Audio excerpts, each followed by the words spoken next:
With a nod to Hitchcock and classic noir thrillers, Sam Esmail crafts a riveting tale in 5 acts, using only 2 rooms, a handful of actors, and a gut-wrenching emotional twist that changes the future of this story forever.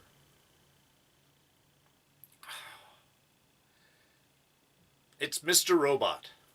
407, Proxy Authentication required.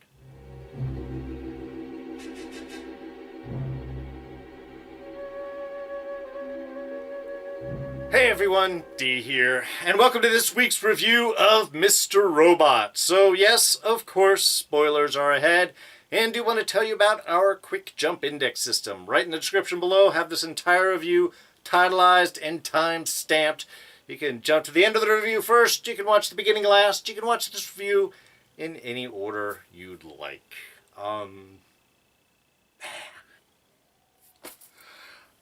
Sorry, I am still reeling from this episode, so I'm trying to be energized. I'm trying to get in. It's just a show, man. It's just a show, a powerful show, incredibly well done. But God, how can you not react off of what was just presented to us? So have a little patience with me, please. While we jump in, I want to get to all of these points. I don't even know how long this is going to go. The episode itself is just so, it says it all right there. It does it all. But let's get into things. All right, so 407 Proxy Authentication required. It's an access error, much like many of the other ones that we have. This one specifically saying the request is not approved because a valid authentication token is not valid for a proxy server between you and the server you are trying to get information from. So it's like a network type of thing. You're not connecting directly to the server. You are going through a proxy server, a connection, like a mirror type site.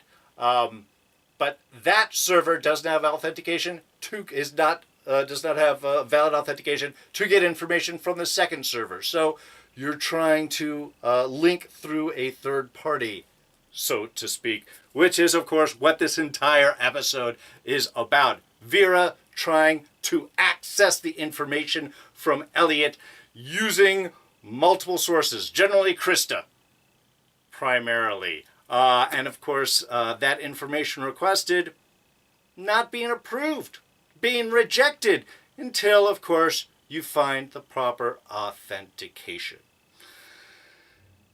And that's the whole dance that's going on in this episode, which, just my God, what a beautifully crafted bit. Tight story. Outside of our opening credit sequence, which is all in the dark from Elliot's perspective inside the back of the car, in the trunk, everything takes place in 2 rooms. Soundstage of old.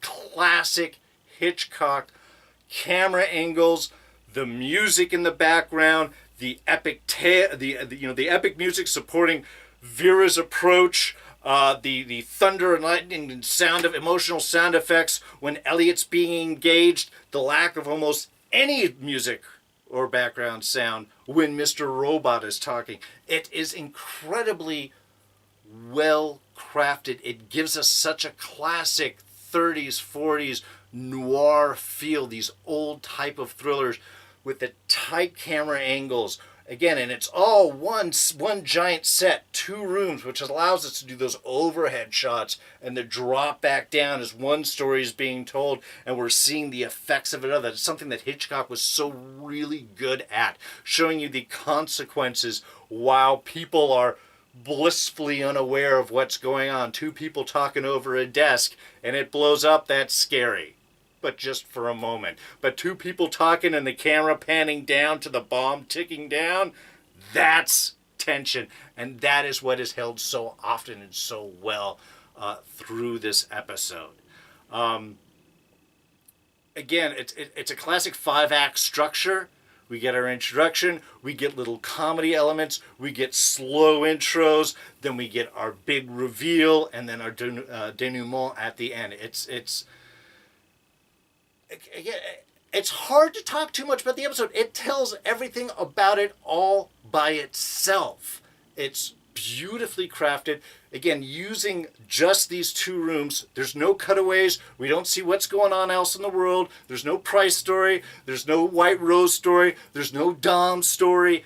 Everything is held right here with these 6 characters all the time, constantly. We never break away from their story, except when we go in very cool transitions from one act to the next. In that beautiful final lines that always sort of sum things up, we go right into black, and then it brings us back up.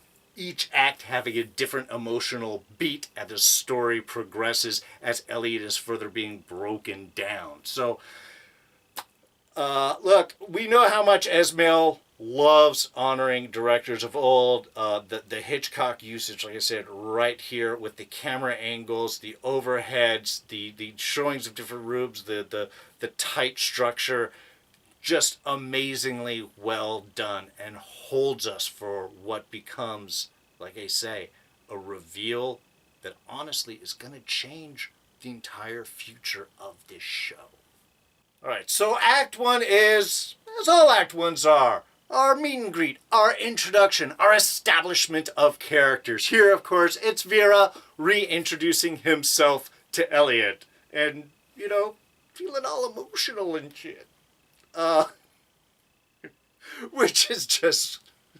This is just great. Of course, and Vera telling his tale. And it's nice. He does open up. He apologizes. He acknowledges that he did Elliot wrong.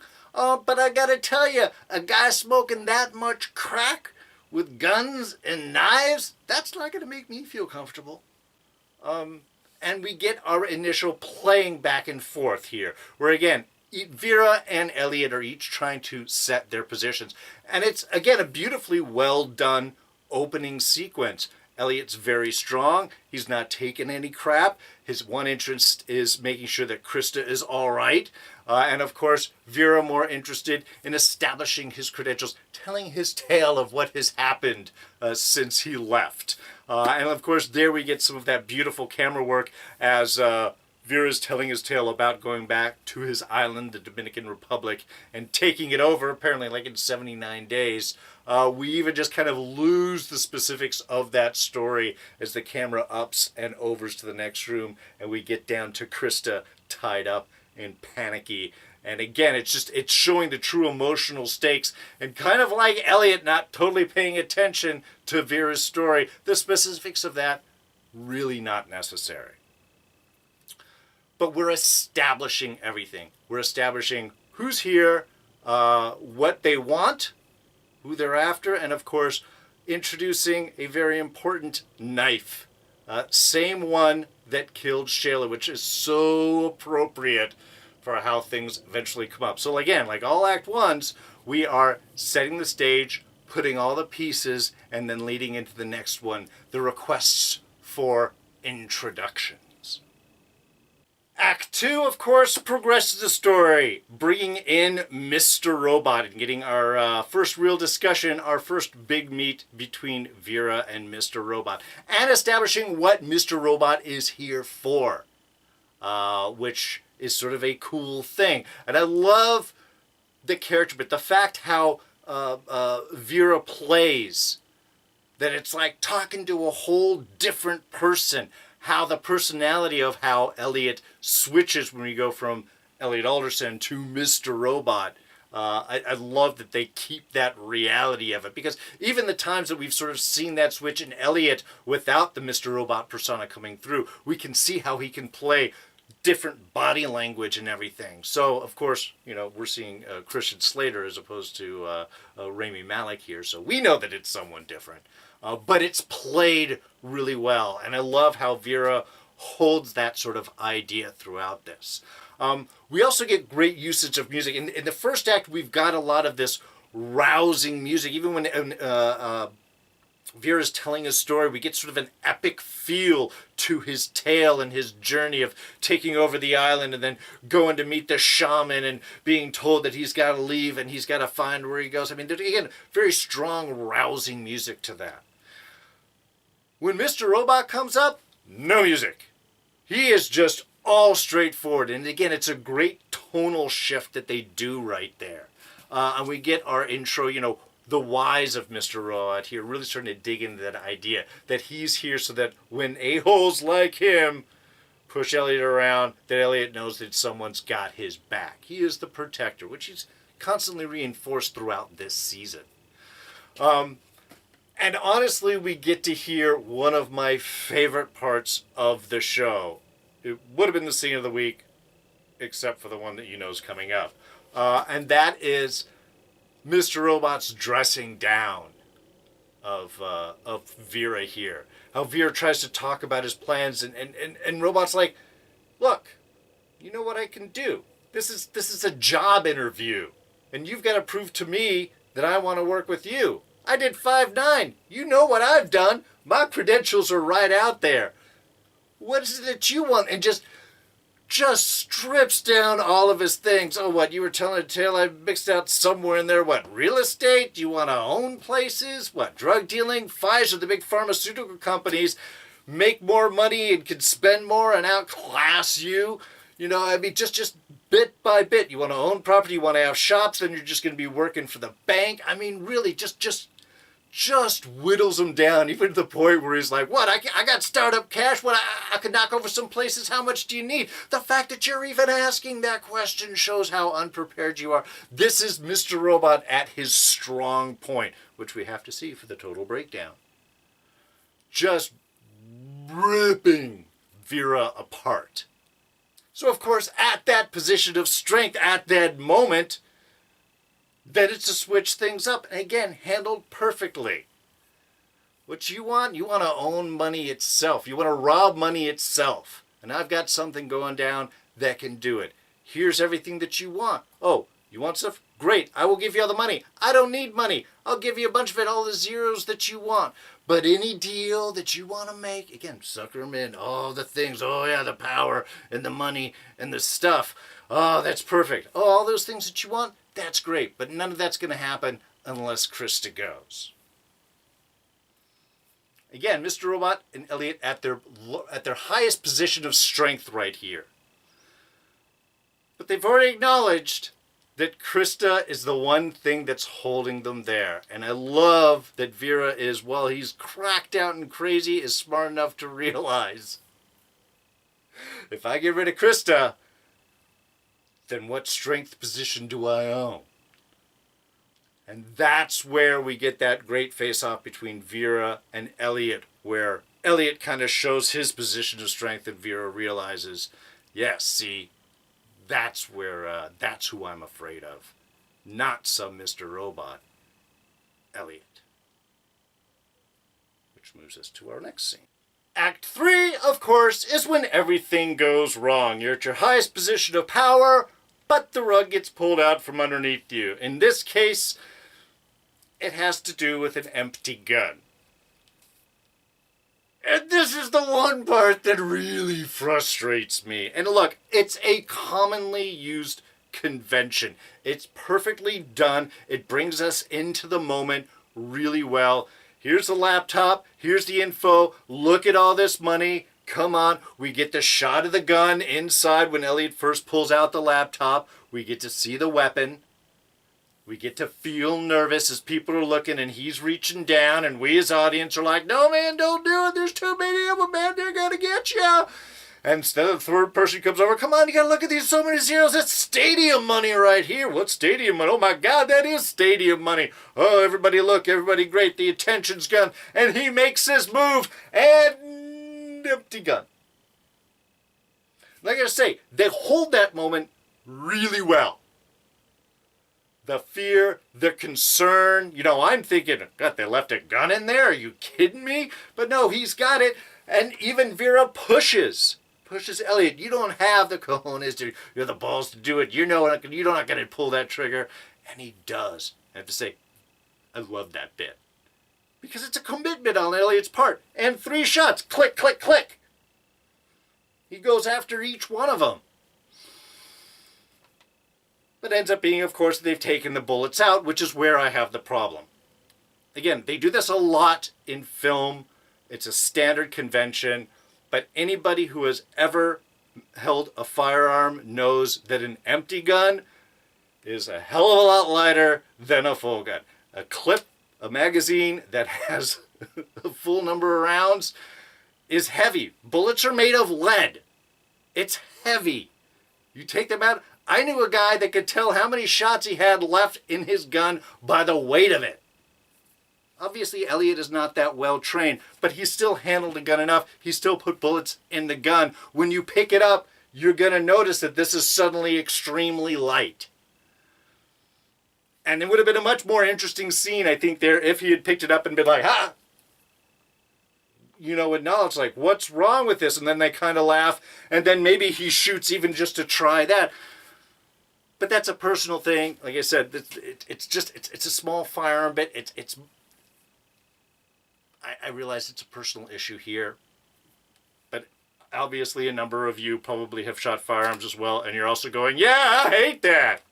So, just a thought. Otherwise, like I said, the third act, yeah, everything goes downhill. Krista's about to be killed, and we get that realization of how much that Elliot needs Krista. Again, another riveting bit done with excellent music, great camera work, the constant pressure of, and they've done this really good. They're really good at holding that tension. They did the last episode with Darlene and Dom, and here very much the same idea. Constant camera work, constant noise. The music's working right behind it, really holds that tension enough to push Elliot to that release, which again also shifted music right there. I need her, which sets us up for the pain. Act 4, The Session, where our hero is broken down completely.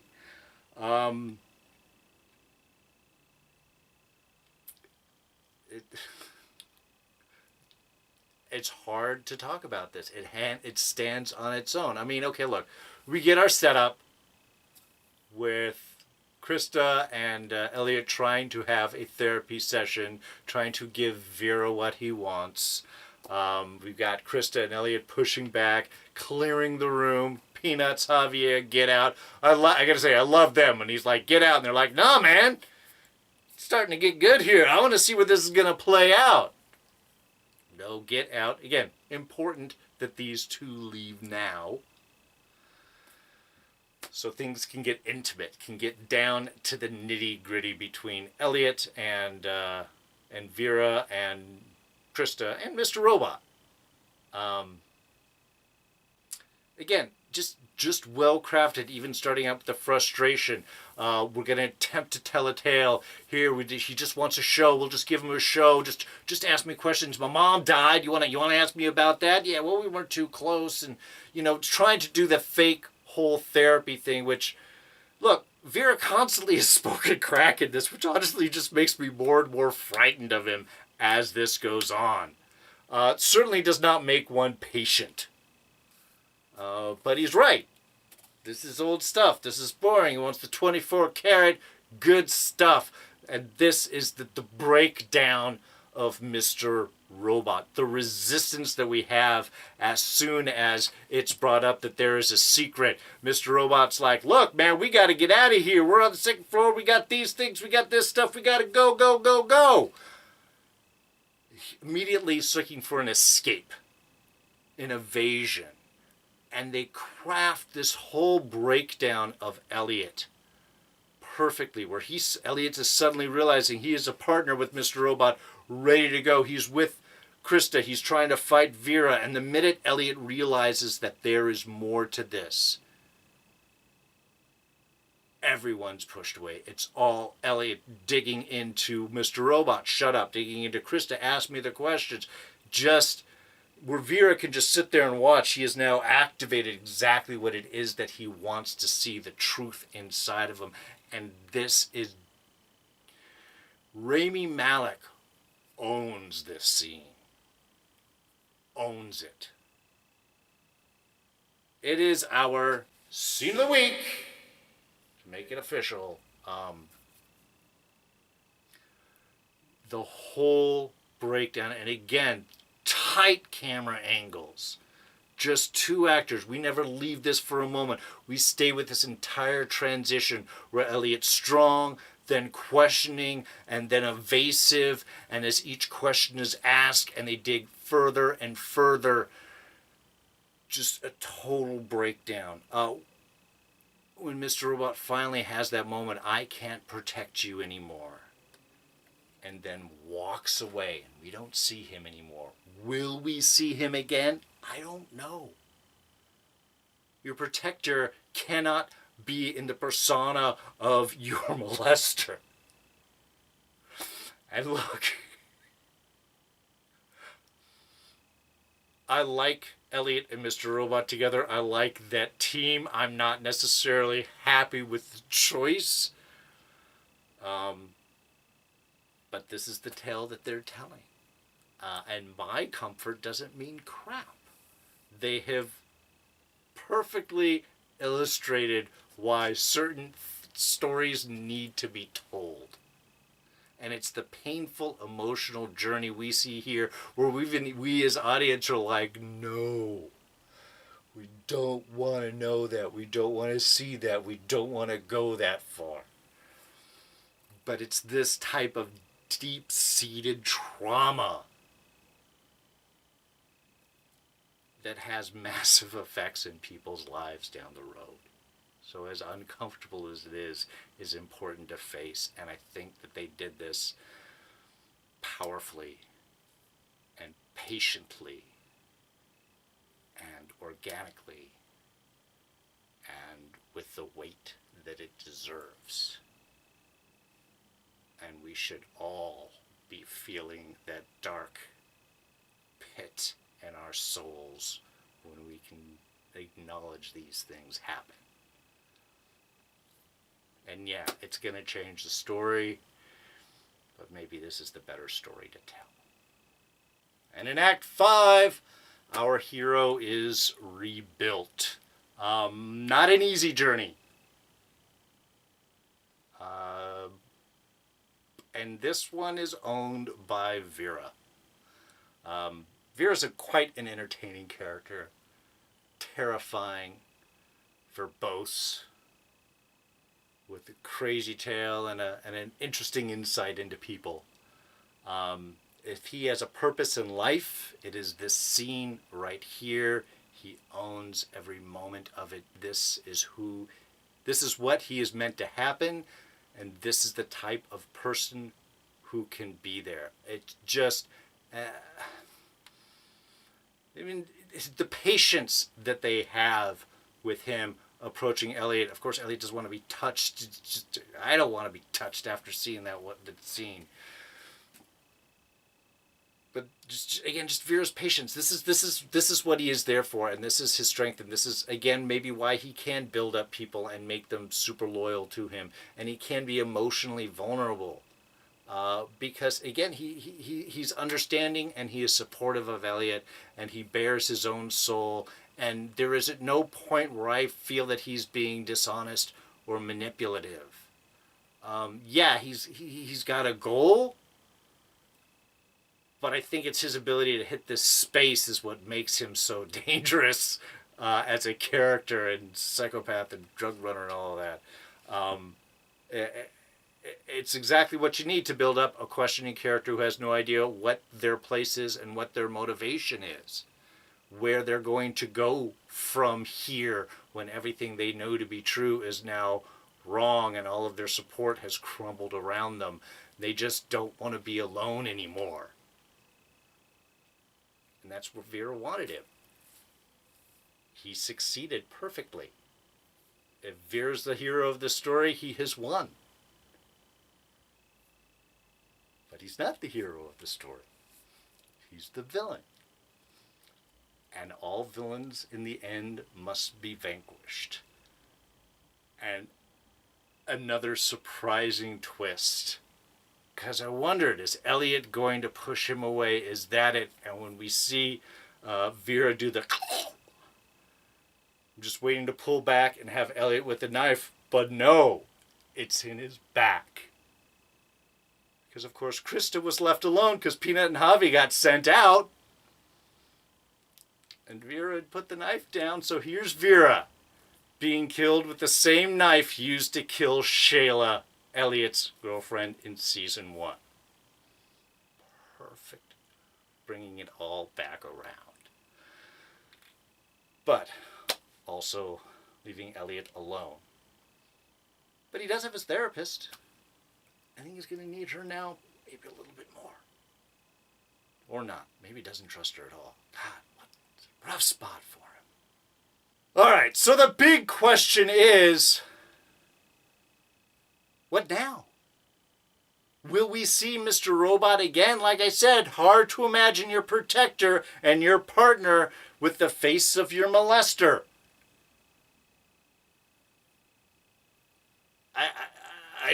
I don't know where they're going to go with that. And more to the point, does Elliot even want to continue? Because Elliot's whole purpose from the beginning was avenging the death of his father. Now he's found out his father was his abuser. What is the point now?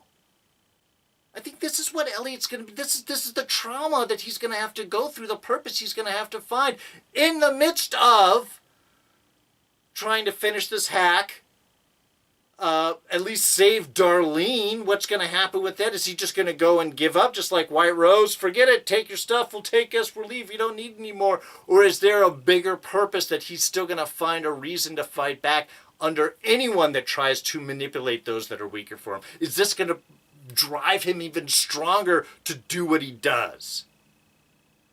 Is this where we get our final third personality come up? I know there are a lot of people that were expecting that was going to be the resolution from this episode. How important is that? Is the third personality just his father and not Mr. Robot, a protector version of his father? I don't know. And I think the fact that this is right in the middle, hours before this big, I keep wanting to say Deus Ex, a Deus group meeting where he's supposed to get all the info so we can hack and break into the server. He's now on the precipice of this and probably no motivation to go forward. So where's the story going to go? Where's it going to be? Is it still going to be Pursuit of White Rose? I'm going to assume so. We've got too much set up to not resolve that. But what's his motivation to do so? Is it just going to be protecting Darlene and the ones that he loves? Or, like I say, is it going to be finally being the person that protects the weak? Becoming, in a way, a version of Mr. Robot himself? As I had mentioned, there's a lot of references to Alfred Hitchcock with the music and camera angles and just the way that the story is told. But there may be a second reference as well. There is an episode of Alfred Hitchcock's Presents called The Case of MJH, which has to deal with a man who is dating the secretary of a psychotherapist that convinces her to use the information in that files in order to blackmail a patient to help him with his debt. So again, kind of a little sideline story, and again, not a film, more of Alfred Hitchcock's, more of a television story, but still using a lot of similar themes of the exploitation of what's in a psychotherapist's files in order to get what you want from someone. So, again, stylistic references, sure, but maybe some storyline too. All right, so I think that will go ahead and wrap us up for now. So, with the end of episode 7, we have passed the halfway point for this final season of Mr. Robot. And you know what that means? Live discussion! So, yes, this Wednesday at 7 o'clock Pacific over on Akton Tamko's channel, I will be joining him and Mark from Enchantment of Eternity to be talking all about this first half of Mr. Robot. So I will put a link in the description below as soon as I have it. Just think, Wednesday night, this Wednesday, November 20th, 7 p.m. Pacific, Akton Tamko's channel, live stream, be talking all about this first half of the season. If you guys have any questions, throw them up there. We will try and answer as many as we possibly can. But for now, we will wrap up this review. Thank you so much, as always, for joining me with this review. I can get words out. And if you enjoyed it, as always, please hit that like button. Comments, thoughts, put them down in the description below. You guys have had so many comments through there. It's been hard for me to keep up. I haven't been able to respond to all of them. I do read them. So please share your thoughts. Let me know what you guys think about this episode. Anything. Put your thoughts down in the description, in the comment section below. You can always catch me on Twitter and Instagram. I am at Darren Jakes. Please subscribe. It's quick, it's easy. It's a one-button press. You catch the rest, the back half of this season. We got the season finale of Walking Dead, or mid-season finale of Walking Dead coming up next week. Plus, of course, The Mandalorian on Disney+. Really good. So much fun. Anyway, don't miss any of those reviews if you're a subscriber. Do that by clicking this button right here. Hit the bell right underneath for notifications that you know when any of our new reviews drop out. And we'll go ahead and throw up a couple of those reviews right here for you to check out. So, that's going to be it for me. I'm D, and I'm out of here. Catch you guys next time. Bye-bye.